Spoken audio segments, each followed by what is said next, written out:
پھر نبی اکرم صلی اللہ علیہ وسلم نے صحابہ اکرام کی صف بندی کی. ان اللہ یحب الذین یقاتلون فی سبیلہ صفا، اللہ کو وہ لوگ بڑے پسند ہیں جو اس کی راہ میں جماعت بن کر صف بستہ ہو کر لڑتے ہیں. کأنہم بنیان مرصوص، جیسے کوئی سیسہ پھیلائی ہوئی دیوار ہے. ایک نظریہ تھا، ایک عقیدہ تھا، ایک مشن تھا، ایک منزل تھی، ایک ہدف تھا، ایک ہی امام اور ایک ہی لیڈر تھا. یہ بنیان مرصوص کی شرائط ہے.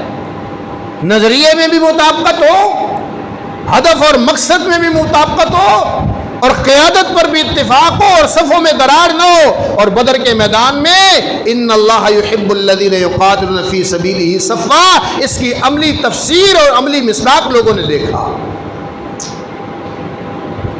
پھر نبی رحمت صلی اللہ علیہ وسلم نے صحابہ کی ذمہ داری